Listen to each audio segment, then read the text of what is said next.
Boston was never quiet. Even at 3 in the morning, it hummed, buses growling down Commonwealth Avenue, someone laughing too loudly outside a bar, a siren cutting through the mist. It was a city that didn't sleep, or maybe it just refused to. I moved there for college, thinking I'd fall in love with its rhythm. I didn't expect to fall in love with a person instead. His name was Ethan Cole. The first time I saw him, it was raining, not the dramatic kind of rain you see in movies, but that cold, misty drizzle that soaks into your jeans and makes your hair stick to your face. I was late for class, trying to balance a coffee in my laptop bag, when someone held out an umbrella above me. "Boston weather's got attitude," he said with a grin. That was the moment. The one I'd later replay in my head 1,000 times, wondering what my life would have looked like if I'd just smiled and walked away. Instead, I said, "Yeah, well, I think it's personal." And just like that, we shared a laugh under his old black umbrella, the kind that looked like it had survived wars. He walked me to class. Didn't ask for my number. Didn't flirt.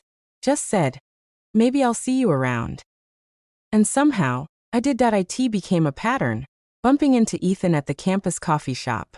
He was a few years older, studying mechanical engineering. He always wore this brown leather jacket, a little torn at the cuffs.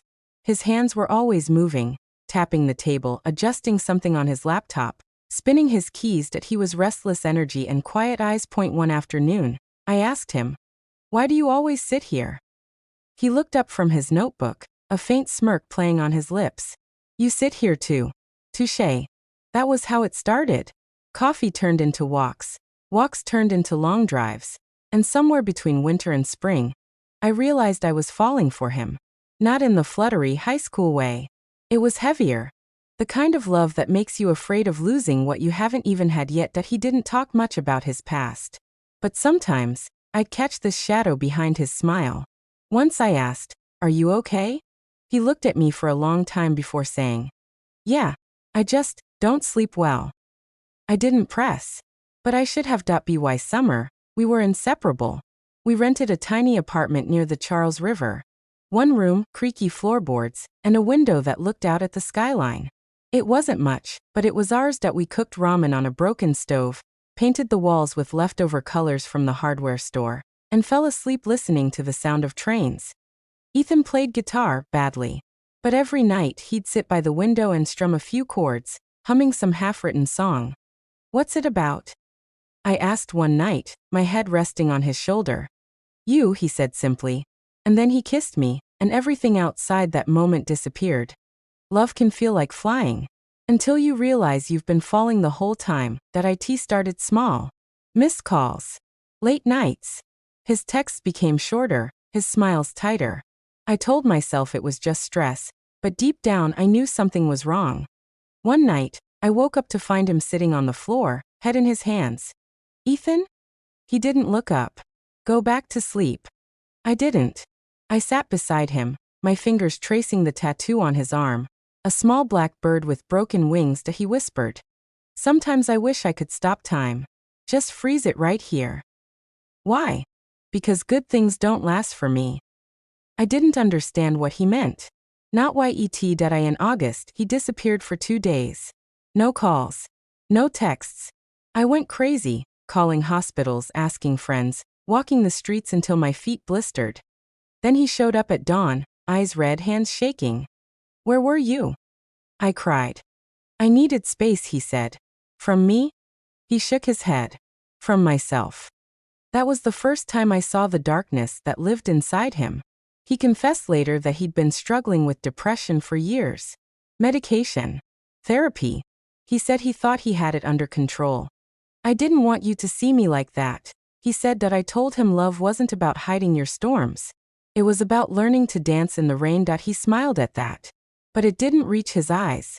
October came early that year. The city turned gold and crimson. Ethan started painting again. Small canvases filled with moody skies and empty streets. He said he was fine, but I could feel the distance growing. One night, we fought. I don't even remember what started it. Something stupid. Dishes, maybe, or his late nights at work. But it wasn't about that. It was about everything we didn't say. He shouted. "You don't understand what it's like in my head." And I shouted back. "Then let me in." He slammed the door and walked out. That was the last time I saw him alive. When he didn't come home that night, I told myself he needed air. When he didn't answer in the morning, I called his friends. By noon, I called the police. They found his car near the river. The rest is a blur. Flashing lights. A police officer's voice that didn't sound real. "We're sorry, ma'am." They said it looked like an accident. But I knew. I knew he didn't slip. I found his sketchbook later, tucked under his pillow. The last page had a drawing of the two of us, standing under that same umbrella from the day we met.